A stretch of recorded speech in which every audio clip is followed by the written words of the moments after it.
Alright guys, how you doing, and welcome to the start of my brand new Call of the Beastmen campaign on Total War Warhammer, which of course is available to everyone from tomorrow. So I'm going to be playing the brand new Eye for an Eye story campaign, which comes with the DLC. So in a second, we'll take a look at the features of the Beastmen and the mechanics of the campaign. But I just wanted to quickly mention a couple of things before we do that. So firstly, let's try and see if we can push for 1,000 likes on the first episode of this playthrough. I don't usually ask for likes, but it really does help support my content, especially with this being the start of a new campaign. So yeah, as always guys, your support is fantastic. And secondly, I'm running a competition for a chance to win a copy of Call of the Beastmen and Total War Warhammer combined, and then also a copy of Total War Warhammer for the runner-up as well. So to be in for a chance of winning it, all you need to do is comment down below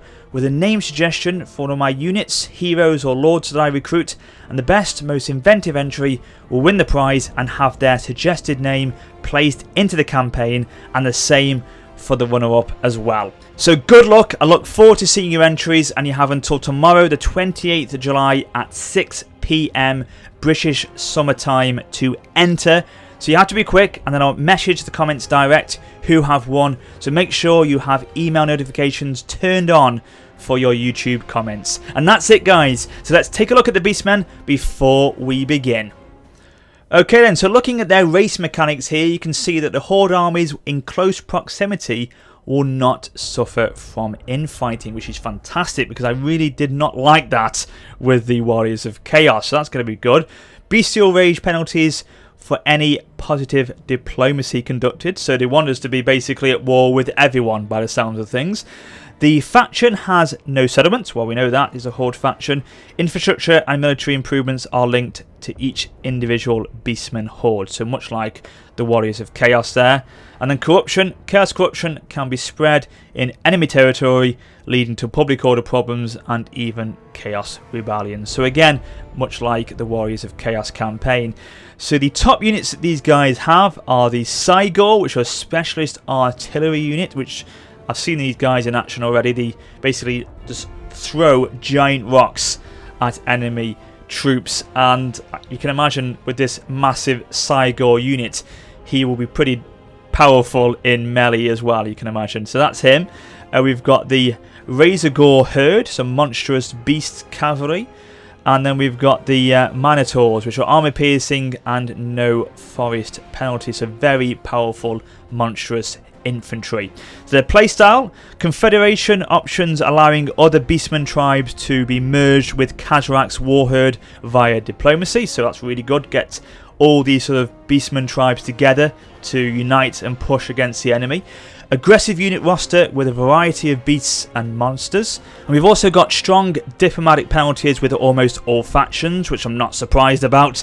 And linked to that, the fact that we cannot trade with anyone either. So that is the playstyle and mechanics for the Beastmen.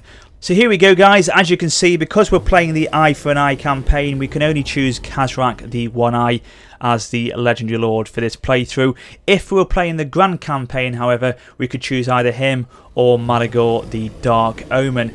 And depending on which Legendary Lord you choose, you have different starting locations on the campaign map as well, which is pretty cool. But yeah, we're going to be playing as Kazrak, and to be honest with you, if I had the choice, I would choose him anyway. So the additional starting units we've got here are the Minotaurs and the Centaurs, which are very, very good units indeed. These guys are very, very fast cavalry. So yeah, these two are my additional starting units with Kazrak. You can see here, he is the faction leader of the Beastmen. He's a powerful melee fighter and leader, and he can unlock a ferocious Razorgore chariot mount, which we'll definitely try and get for him. And you can see here the faction effects he gives to us are income from raiding is an extra 10%, and leadership versus humans is +5, which is pretty damn good as well. We're going to be playing this on hard difficulty like we have done with our previous campaigns, and the settings are absolutely correct. Yeah, that is it guys. So let's begin this campaign, and I'll be back with you after the cutscene.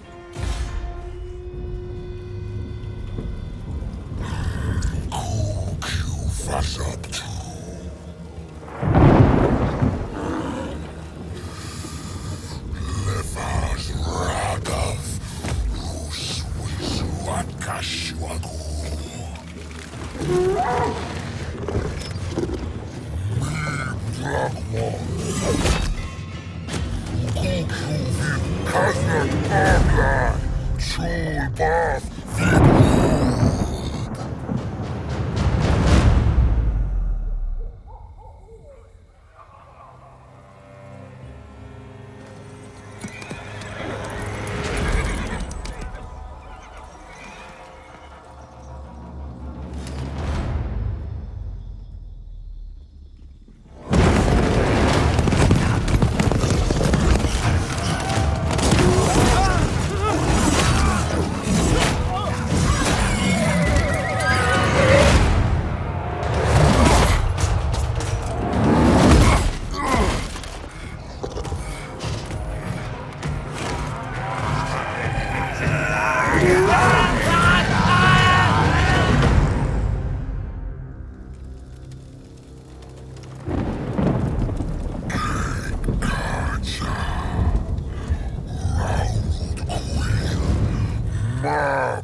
Kazlak Ablai.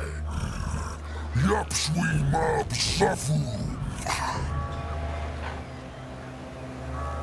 Mabas Histag Ak Mabas Wamu. Gwith Aled Akasuagu. Had Wusla Dawak Farugunke. Green Skin Guagu Black Pit. Kukshu ak mab Tarza had wusra. Had wusra dwifku whipshot fugu. Ta fagu dat mas adugu. Kazlak zawin. Todd bringer. Dama. Yagzu UFly. Laksai Todd bringer zafu. Hard wusra. So ma.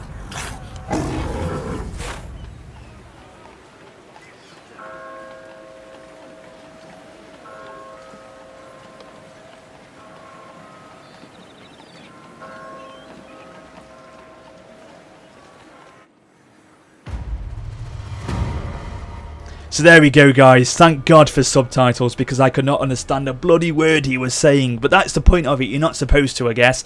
But what we could gather is, from the cutscene and the intro here, is that Mr. Kajrak has got a very small, only very small, vendetta with Boris Todbringer.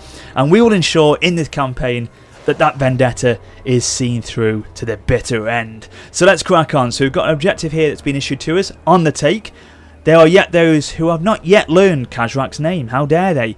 The Bloodground calls and he answers. So destroy the following faction, Karoberg. We actually are closely situated to these guys, so that's quite handy. And the reward we'll get from doing that is 2,500 favour, which is pretty damn good. So hopefully we can see that through very soon. And the ultimate objectives for this campaign, the major campaign victory conditions that we're going to go for, are to destroy the following faction of Meilenberg, not Karoberg, Meilenberg. Raise the following number of settlements, 30. Earn the following amount from raiding, 15,000. And ensure, the ultimate one here, that Boris Todbringer is in a wounded state. Oh yes, we will make sure that's the case, because I do feel for Mr. Kajrak one eye here, bless him. Anyway, right, so I did mention in my overview video that I did recently when the DLC was announced that these guys are kind of like a hybrid mix of both the Greenskins and the Warriors of Chaos. The Greenskins, similar in the fact that we've got this bestial rage meter here, which if it goes to that tier there, will give us or grant us a second support army, like the war army of a Greenskin tribe. And then the Warriors of Chaos in the fact that we've got a horde, horde faction here with these guys, the Beastmen. So that's similar to those in that respect. And talking about Chaos, my campaign, and the Dwarf campaign as well, they are coming back very soon. In fact, Chaos is coming back today, and then the Dwarves will be coming back in a couple of days' time. So do be on the lookout for them. So yeah, let's crack on and see what we can do. But hopefully my experience with the Warriors of Chaos will come through in this campaign. So, first thing we need to do, much like we did with the Warriors of Chaos, is to make sure our horde growth is at the highest level it possibly can be, so we can bring our horde further on as quickly as we possibly can. So that's probably through buildings and skills we can assign to Kazrak. So that's what we'll be going for in the early stages of this campaign. So the building here we're going to go for to start with is the Hag Tree Copse, which will give us horde growth of +2. Now in terms of another building, I'm going to hold back for the moment because I don't want to go for this one, the Den, yet, because I feel Chaos Warhounds won't give us much of a benefit at the moment. We've got the Centaurs, which will give us very fast units on the battlefield. I don't think Chaos Warhounds are the way to go yet. We may go for them later on because he will eventually give us Chaos Spawn, which will be very good to have. So let me know your thoughts on that one in the comments, guys. Do you think I should go for the Den eventually or not at all? Let me know your thoughts. Or do you think the Chaos Warhounds would be handy to have? I'm not too sure, but for the moment I'm going to go for the infantry side of things up this bracket up here, basically. So follow these to get like the Gore Herds with shields, Beast Gore Herd, is it Best Gore Herd, yeah, and the Young Gore Herd, basically units like that. That's what we want to go for to start with, really improve our infantry, and then probably go for these maybe later on. But let me know in the comments, guys. And that's it, because we can't build anything else because we've not got the right tier for it yet. So we'll just build that for the moment, the Hag Tree Copse, and then we'll come back to it later on. In fact, I need to cancel that and bring my horde this way, because I'm not going to go for this settlement first because this is the capital of this province, which we don't really want to go for yet because the garrison's quite big and we need to have more units in our army to siege it before we can successfully take it. So we'll come back to that later on when the momentum's with us. We're going to go for this settlement here first. Eslohe, or I don't want to say asshole because it sounds like I'm going to say asshole or ashole, but I don't want to say it. Is it Eslohe or something? I can't pronounce it. Let me know phonetically how I do pronounce it, but probably if I can raise it as soon as possible, we don't have to ever pronounce it again, so that's probably a good thing. So yeah, but do let me know in the comments. But Eslohe, I'm going to go for that one because I know I'll say something ridiculous if I don't. So we'll go for that. So yeah, back to building again, and we're going to recruit some more Ungor Raiders. 2 more of them so we can get some more archers into our army. I'm not going to go for these guys because they do give me poor leadership, which we don't really want to have in our army. We want to have units that can stand their ground for quite long periods of time. So I think these wouldn't really offer much to us. Maybe we'll go for them initially, but then we place them as soon as we possibly can, maybe, because we've got 2 of them already in our army, but the only 2 units we can go for these at the moment, so maybe we'll have to go for them. But yeah, once we can, we'll disband them and replace them with some better units. And hopefully we can get some better archer units as well, because again, poor leadership is not what I want to go for, but beggars can't be choosers early on. So that's that. Diplomacy, you may as well forget it because we can only declare war on these guys, nothing else. Oh, you're a bit narky. Bugger off. Right, Cadenberg obviously at war with, so we can't speak to them. Objectives we've done. Technology, so we've got these down here. So leadership +5 versus human forces, that'd be quite good. Unit experience for the recruits. Melee attack for lords and heroes. Income from raiding. Well, raiding is quite handy to do because obviously it'll give us income and it will also increase our bestial rage if we're not fighting battles. It will still give us an increase in our bestial rage, so it's probably good to go for that one actually. So we'll go for that to start with, that technology. But you can see it sort of branches out into various other subcategories. There's not much technology you can research with these guys, as you would imagine, because they're not going to be that way inclined, are they? They're not going to be like dwarves who would really be into their technology. These guys are not like that. They're more about fighting all the time. So it's not a massive in-depth tree, but still it can give us some pretty decent benefits, hopefully. So that's all we can do this turn, I think. Nothing else. So we've got income coming in, which is steady. So yeah, we should be all right. So let's end the turn. Oh, there we go, a Cadenberg army. So very nice quick end turn there. So Hag Tree Copse has been built. So that will start to increase our horde growth, which is obviously what we need. We can go now for the pit hovel. So we'll go for that after we've attacked this settlement. We can't go for anything yet. So we'll definitely go for that pit hovel afterwards. But we're going to fight a battle, ladies and gentlemen. We're going to fight this battle at Eslohe. I know it's very much in our favour, but I want to see the units in action. I'm sure you guys do. It's the first battle in this playthrough, so let's do it. Let's fight it and see. Well, let's not see, because we're definitely going to win it, I'm sure. But let's just have a look at the units in action and kick these guys' asses, basically, at Asshole. The Battle of Eslohe. Oh my god. I can't get that word out my head. Anyway, right. So let's have a look, zoom in on the units before we begin the battle. So these are our Minotaurs. Looking absolutely fantastic. Looking very, very pissed off as well. As you would imagine. They want to fight as soon as possible. We've got some Ungor Spearmen herd here. These are the Ungor herd here. Ungor herd, if I pronounce it correctly. The Ungor Raiders, which are our missile infantry. Some more of them across the front line. I've probably got loads of them, haven't we? The Gore herd here, axe infantry. Love the look of those units. Very nice. Sort of half, is it goat, half man, or half, no, not half goat, half, yeah, is it half goat, half bull? I don't know actually. Was it half goat, half man? I'm not too sure. They've got legs like us, but no, they're probably, yeah, half bull, isn't it really? I don't know, but they look pretty good anyway. And then we've got the Centaurs here. These are fantastic. These are very fast, very, very effective cavalry to have for the Beastmen. So they are going to be hopefully damn good. We've got some more Raiders here. Spearman herd and Spearman herd there. And then we've got some, where are they now? There they are. We've got some Gore herd here, which are able to deploy in vanguard. So that'd be quite good. And hang on, these are Gore herd and these are Gore herd. Well, get over here then if we've got 2 units of them. Let's get them in vanguard deployment. We're going to put them over here on the flank of these Karlberg forces. They can hopefully surprise attack them. So we'll go from this direction with them. And then the main army will go from the front here. And hit them hard.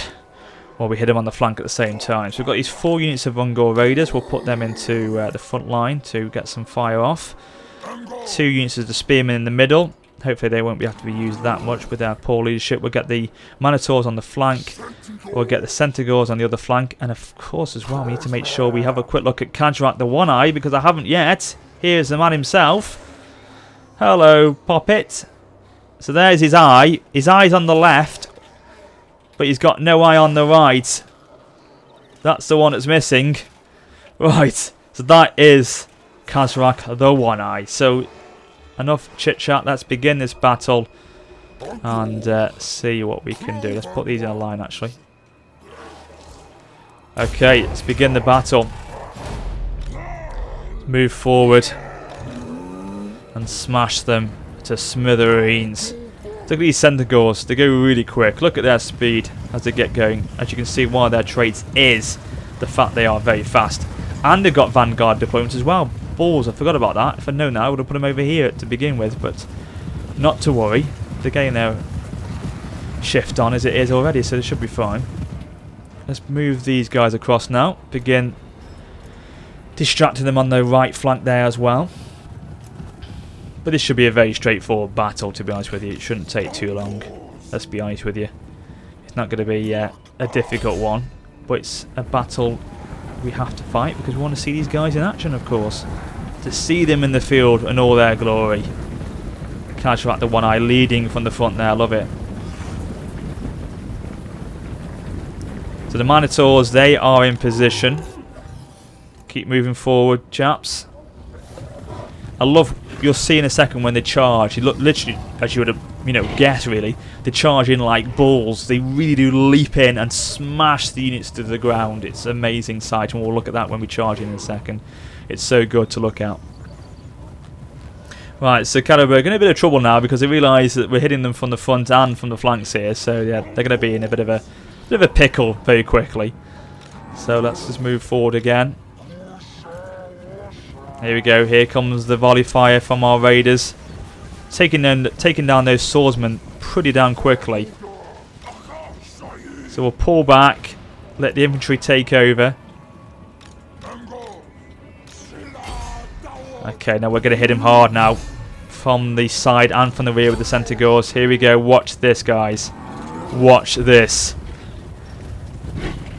Where's the red flags? These bulls are going to be pissed off. Oh my god! That's what I'm talking about. Oh my god. They just completely and utterly annihilated those spearmen. That is incredible.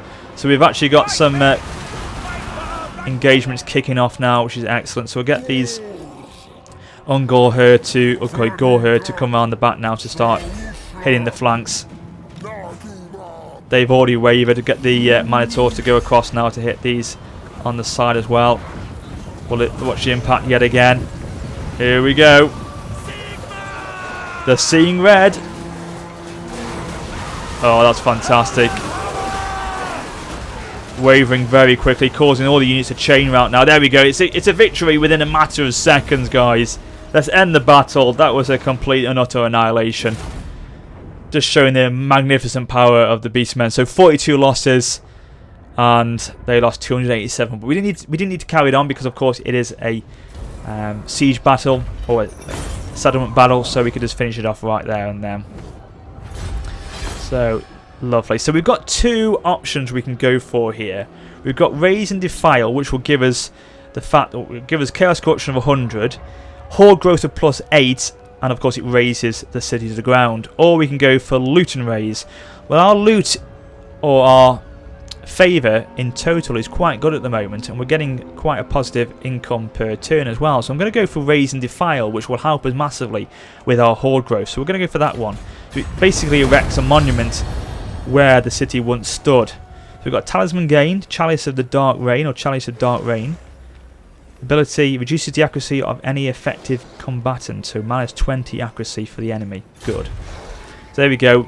Destroy the city, and a new monument has been raised in its place, and it's given us a nice bit of Horde Growth as well. And look at the Bestial Rage gone right up there as well, and the Horde Growth +10. Very good indeed. And we can also give Mr. Kazrak a nice skill here. Now, if we go down this route, the campaign effects skill tree, much like the Warriors of Chaos, we will eventually get the Children of Chaos, which will give us that Horde Growth, which is what we want to have ultimately. So we're going to sort of concentrate on this tree to start with, and then start to give him some pretty damn good boosts in his melee attacks and things like that, basically. But first we'll start with these. So it gives us the campaign movement range of +10. Cool, excellent. Right, so that's that. We can't move any further this turn. We've used all our movement points up. Now, I'm thinking I'm not going to go for that. Absolutely not. Absolutely not. No, I'm not going to go for that region to go with next. I'm not going to go there. I'm going to go back here, double back and go to Caden, take that out, and then take that other region out there, because I think then we've got some momentum behind us, and hopefully at that point we've got a second army to support us, and then we can hit Scheinfeld, and take that city out after that, basically. So yeah, that's the end of this turn, guys. Nothing else we can do. So it's a quick end turn, nothing really happens. So we'll begin to move our way back now. Make sure we keep that 25% movement range in check so we can replenish as we go along. We go a little bit further forward. Go to there. Oh no, we don't want to risk it, so we'll stay there. Lovely. So that should give us full replenishment in 2 turns, which will be fine for when we hit Caden there. What about a Horde Growth? We can go to tier 3 now. We can go for that Pit Hovel. I'm going to go for Pit Hovel to start with, and then we'll get that tier 3 going after that. Because we want to make sure our money's okay. It's not great now, so we want to make sure it's still going upwards, and we've got enough in the treasury. Yeah, so another end turn, guys. Quick end turns as we go through at the moment. Oh, we've got a choice here. Dark choice, in fact. The ruinous powers take grim pleasure in your endeavours. In their dark mirth, they grant a boon. Lovely. Which of their gifts will you choose? So Gorbull, Hero recruited at Kazrak the One-Eye Gorbul, or hero recruited at Kazrak the One-Eye Bray Shaman. Oh, that's pretty good. I've seen both of these in action. I'm gonna go for Bray Shaman because it will give us some magic abilities on the battlefield, which will be quite handy to have. Because obviously we're going to make Kazrak a melee specialist. He's not going to have any skills in terms of magic, so the Bray Shaman will counter that quite nicely. So yeah, we'll go for him. We can't put him into the army yet, I don't think. No, we can't, so we'll do it next turn. I would have gone for the Gorbul, but I think we can get him anyway later on. And we already got that melee attack specialist from Kazrak anyway, so we don't really need it with the Gorbul, to be honest with you. Right, okay, so let's get you out of encamp stance and push you across again. You join up with him.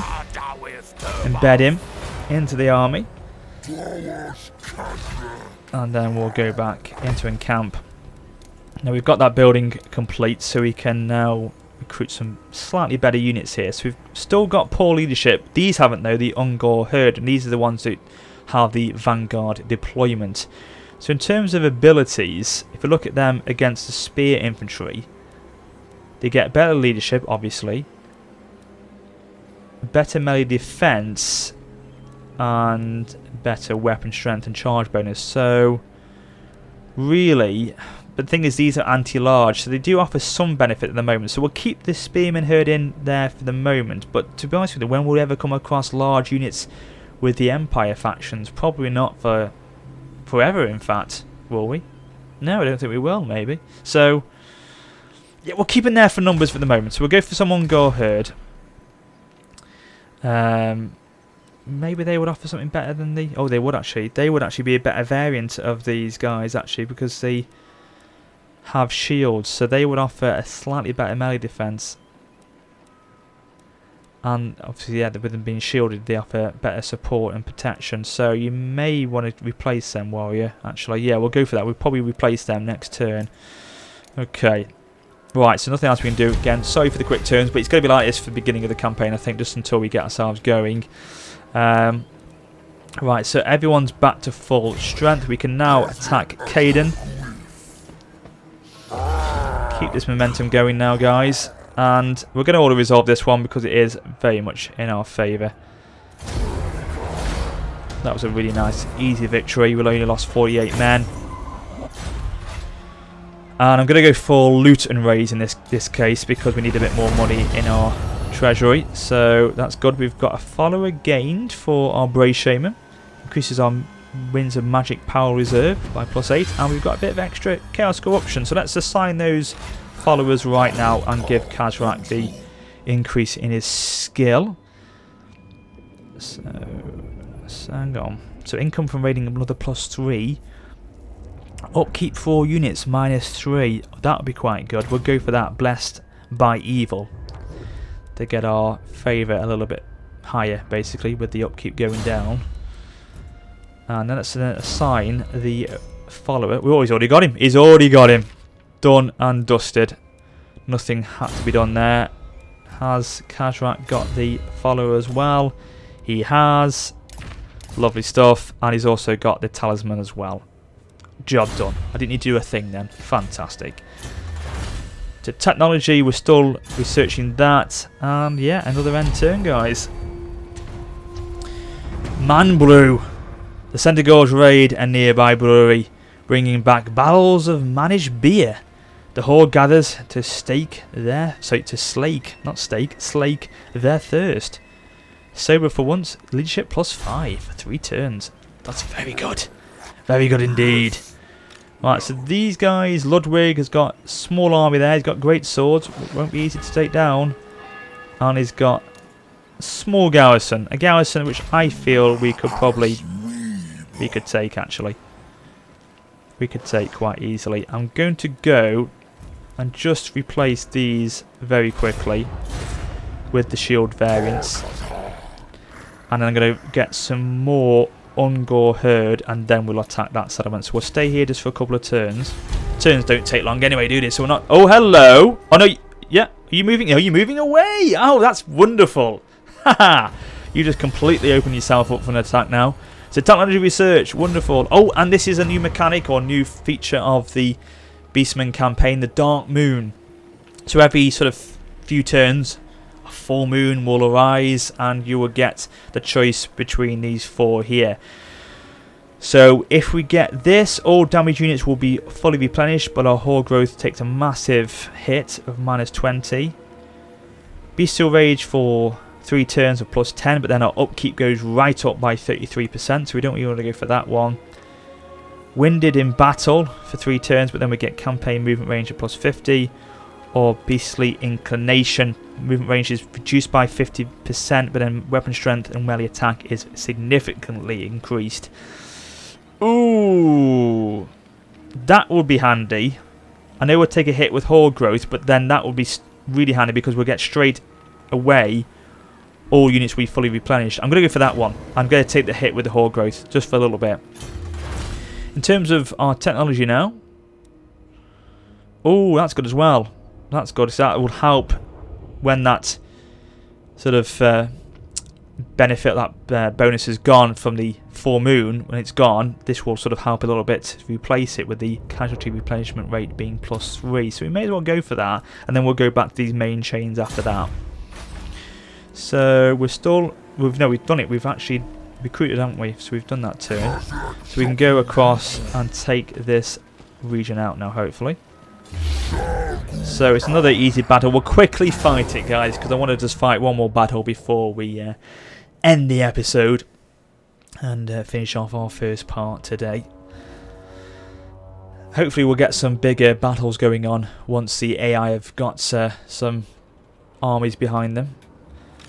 That one would have been pretty good, actually, if that other army had not just fled the city. Could have been quite a a close battle then, I would have thought. But unfortunately, I should say, they fled, which was a shame. So we've got... Hang on a second. Let me just do this properly.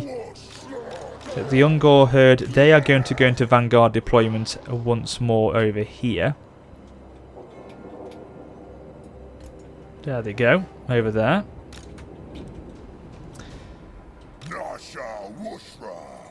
So we're going to go for the spear and the Gore herd to join up together in the line here. There's a main sort of line at the front. They will go that way, and then we will get the raiders to go as well at the front to start picking off the enemy like they did before, and then we'll get the Centaurs on the left and the Minotaurs on the right, catch right behind, and the Brace Shaman, or is it the Brace Shaman? It is indeed. He will go just in front there. Has she got any skills whatsoever at the moment? We're not going to gamble with that Winds of Magic. He's got this. Weapon damage and armour is increased for our units, so we'll use it. Try to increase his XP a little bit. Right, gentlemen, move forward. Begin the assault. So we've got the high ground over there, but we all shall take it pretty damn quickly. We'll use our wizard then to buff our units as they fight.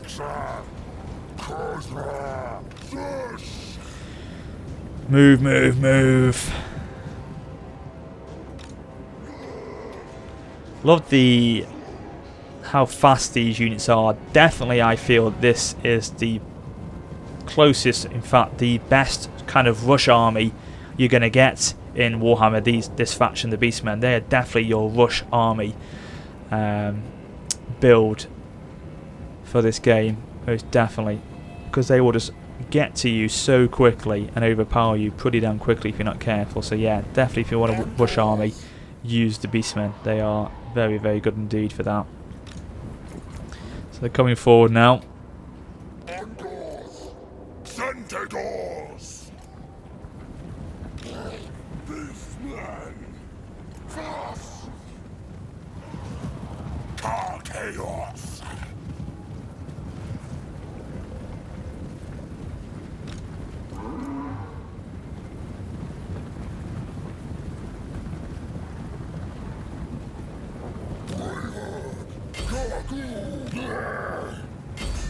Undoors. So here we go. We are engaging already. Once again. Alright, Minotaurs, just stay back for the moment. Actually, no, Centaurs just keep back because these are spear units. We don't want to engage with our cavalry just yet. Give a buff to that unit there. Oh, balls. The Minotaurs have engaged with the swordsmen. Let's pull them out to get another charge going in a second. Get the Ungor herd to come around the back. Centaurs needs to just rearrange themselves so we can get a decent charge in on the flanks. Right, you go. Now you've got a bit of charge to get. So now you've got a bit of momentum. You can go for a good charge now. Here we go. That's better. That's better. You should be able to finish them off pretty quickly. And now we can start surrounding these guys from the flanks here.